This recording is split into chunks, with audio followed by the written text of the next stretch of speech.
it's like 9:40 and we're just heading out. Had our complimentary breakfast at the hotel, which was weird, wasn't it? Yeah. It was like it felt like school lunches, school dinners. Yeah, it was just like 2 or 3, no, it was 2 rooms in a corridor of tables. Just weird. Yeah. But we had that, and now we're heading out to Grouse Mountain. We're gonna go to Canada Place and get the shuttle. We just bought our tickets from the concierge at our hotel. He's the most disinterested guy in the world. He literally didn't seem to care. But yeah, we bought our tickets from him and we're heading down to get the shuttle to go over to the mountain.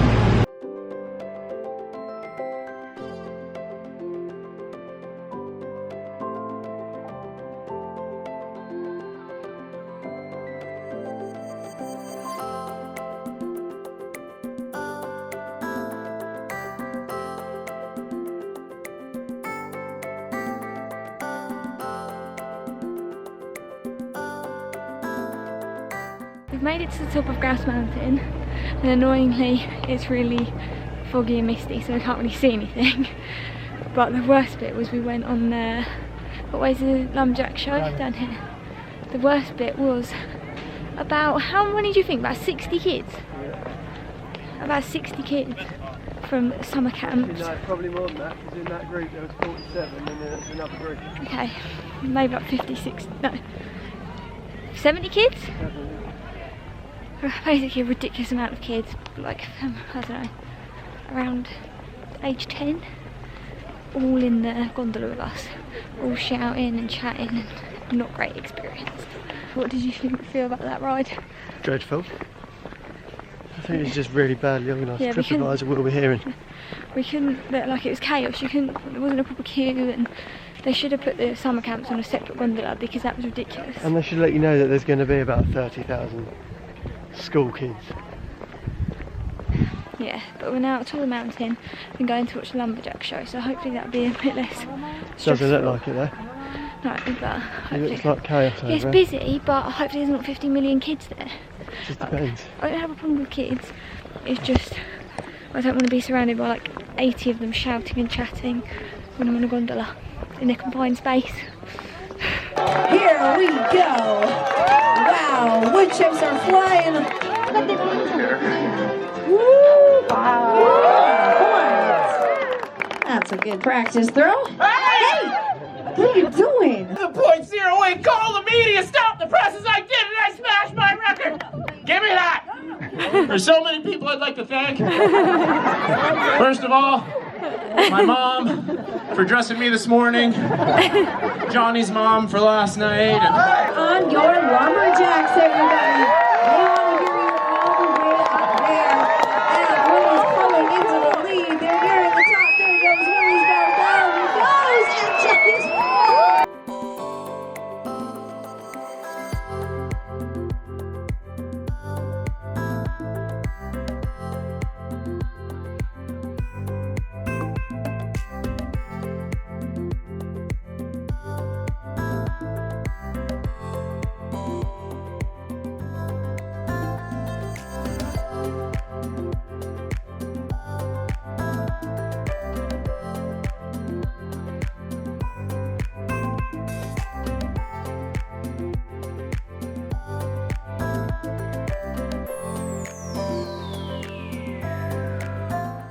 Time for a bit of a vlog update.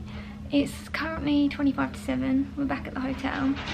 Today is our last full day in Vancouver, and hello, you're staying out of the shot, are you? Yeah, today's been a bit of a bust because we planned to go to Grouse Mountain and we were going to get the shuttle, and I've explained all this, like we went up to Grouse Mountain as planned, and when we got to the till, when we got there, we originally wanted to do this thing called the Eye.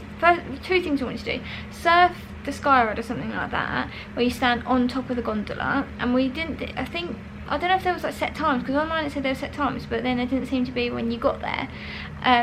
And then there was also this Eye of the Wind, which is one of the wind turbines, and you can go up inside it, and there's like a glass viewing gallery. When we got there, the mountain was really foggy, so we were a bit like, there's no point in doing the sky ride thing because we're not going to see anything anyway, so it's a bit pointless because it's an additional cost. But we still wanted to look at the Eye of the wind turbine thing, so we asked and said, is it worth doing still with the fog, like will we see anything, what will it be like? And the girl said, oh well, I did it in the fog the other day and it's still really interesting, it's still good to go up there. So we took her recommendation and we went up, we paid for tickets for it, went up to the top of the mountain and you couldn't see anything from up there. So it's basically like when we went to Austria last year and we went to the top of the gondola there and we couldn't see anything. So that was a bit annoying. So we went to the lumberjack show, which was really good. I really liked that. Then we went and saw the bird show. That was really good. But the whole time it was really foggy. Like the birds were like really disorientated where they were flying to because of the fog. And then we wandered down and went to the grizzlies and saw the grizzly bears, which was really cool. But the whole time it was really foggy and really cold. Then we decided to get on the chairlift, which would take you up to where the Eye of the Wind is. So we got on the chairlift and it was freezing, like so cold, and you could barely see the chairlift in front of you. It was ridiculous.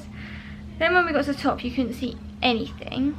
We got to the Eye of the Wind bit and the people, like the staff at the bottom, kind of laughed a bit at us that we were going up there and like just sort of made a bit of a joke out of it. So we literally went up and it's just a lift up to the top. You get to the top and the whole thing's glass and we could not see a thing. It was like, I don't know, it's like looking for a bit of paper. Like you couldn't see anything, everything was white. You couldn't see anything. And we were like, brilliant. So we spent like $30 and you can't see anything. There was no real information up there. It said something like, oh, you can see 5 mountain ranges from here, and then like facts, like a couple of facts about the height and the speed of the wind turbines, but there was nothing. There was nothing to do, there was nothing to see. It was pointless and we were really pissed off. So we'd sort of gone under the recommendation of the girl at the desk down the bottom saying that it's still worth doing, which it completely wasn't. I don't really want to spend $30 to go up a lift and see nothing. So we came back down and we were really annoyed, and then we got on the chairlift and it was even colder and even foggier. Like when we got down to the like bottom of the chairlift where the lumberjack show was, it was so foggy. Like it was quite foggy when we were there around us, but the actual show bit wasn't. It was completely foggy and it was really cold, and obviously we were like a bit like damp where the fog was all around us.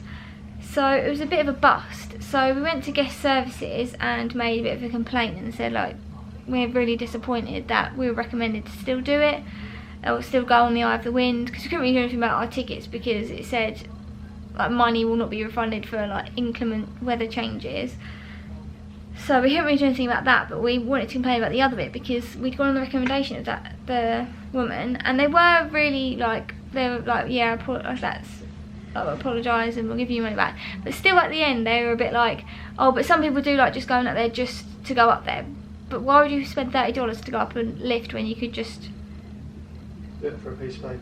Look for a piece of paper, yeah. Or you could just stand in a lift and look for a paper. Yes, just stand in a lift, go to your hotel, get in a lift, go to the top, see nothing, come back down, which is what it was. So they still sort of tried to not argue, but still make a point of, oh, some people do still like it though. But luckily they did give us something back, because otherwise that would have been $30 we'd wasted.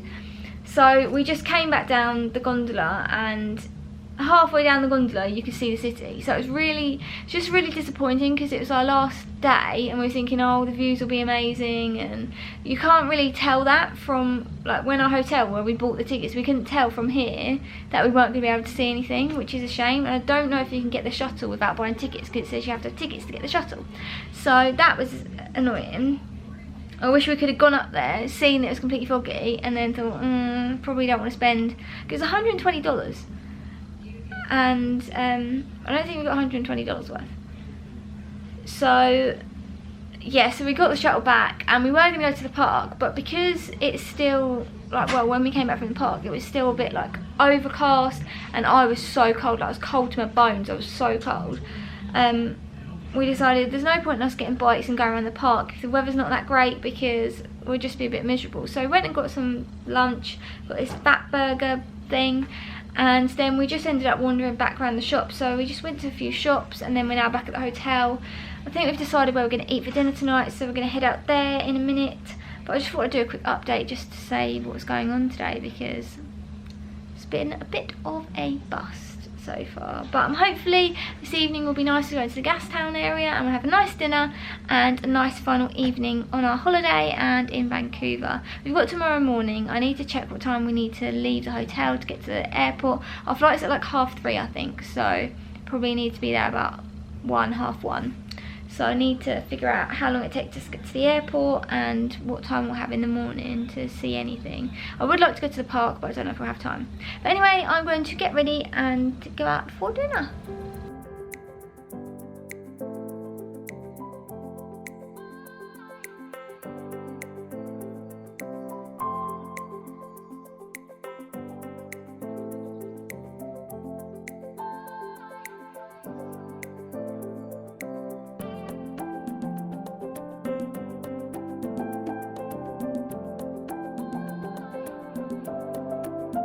We've come back from dinner, so I don't know if I said, but we went to the Gastown area and we planned out what restaurant we were going to go to before we went, and that was Steamworks, and it's like a brewing brewery restaurant thing, and it was so much bigger on the inside than I thought it was going to be. When we first went in, I thought, oh, we're going to have to wait for a table, but it was massive on the inside, and the food was really nice. So we had a steak, I had pasta, and then we went to the gift shop after. Well, it's not a gift shop. Exit through the gift shop.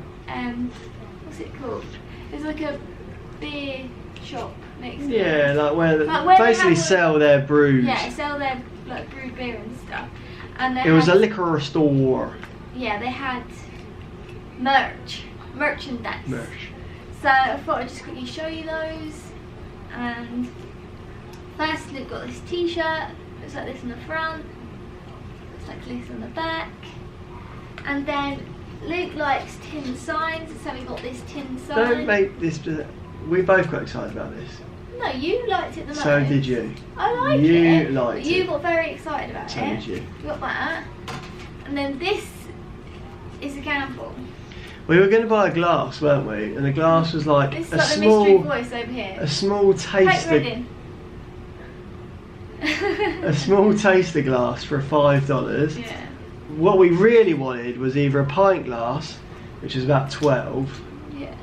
No, Like the which is about tankard 9, thing. or a Stein tankard. Which is what Luke had his drinking in the restaurant. So a 24-ounce Stein. And as we were walking out, we were like, oh, one of those is cool. And then when we were in the shop, they actually had them. And it was $4 plus tax. Yeah. So, This is what we ended up. We have absolutely no idea if we're going to be able to get it home. It's quite big, but we thought it'd look really cool in our kitchen, just on the counter. And it's got all like their little Steamworks sketches and doodles and all the messages that were on all the glasses. So But the reason it's so cheap is because it's been used. I think it has. I think. I'm not sure. I don't know if it has. I have no idea, but it was $4. And That basically cost us $5. That with tax, that was the $5. size of it, and that was the same price as a little glass. But we don't know if we're going to be able to get it home because we have to put it in hand luggage, and we don't know how it's going to work. So we took a gamble. So that is our post-dinner haul, really. Oh, and then after that, we just wandered around the Gastown area and walked back to the hotel. And yeah.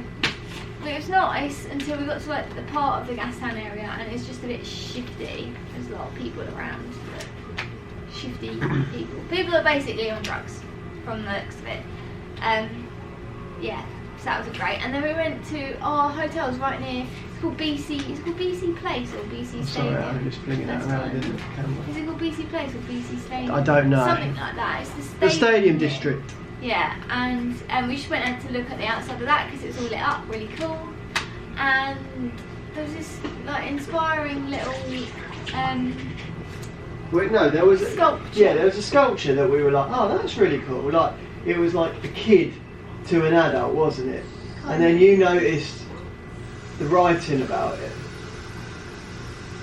Yeah, it was just like this inspiring story about this guy in the 70s and 80s who had half his leg amputated due to cancer, and decided to run across Canada in like marathons every day, and he managed to do almost 2/3 of it, and sadly he passed away. It said he did a marathon one day, and then the next day he couldn't even lift his arm to swat a fly. And it was like he found out that his cancer had spread. His name was, what was it, Terry Fox? Terry Tibbs? No, Terry Fox. No, it's Terry something. Yeah, I didn't see. I've got a picture. There's now like a Terry, I think it's Terry Fox, like memorial marathon in his name, which was really inspiring. And they've raised so much money in his name. Yeah. And the worst thing was that little bit you read at the end, the what if section. Yeah, there's a bit that said like what if, and it said if he'd have got the cancer that he had in 1980, now in 2011, his chance of survival would have been 4 times greater because of like the development in cancer research, and he's contributed to that. But yeah, but the reason for that is because of people like him. Yeah. Basically, like the amount of money and the awareness. Yeah. So that was sad, but really nice to see, and like lovely to see the memorial. So yeah, that's been our evening. Now we need to sort out our packing and get ready. We thought we'd sorted our packing, but we really. Can you put your face in if you're going to keep chatting, mate?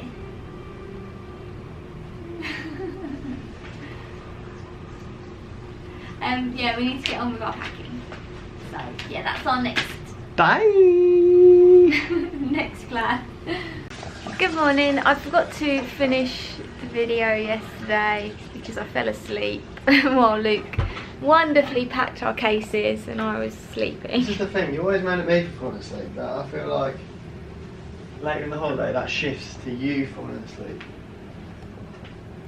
Well, I fell asleep and I'm very, very grateful for Luke packing our cases, but it's now our final day. We go home today.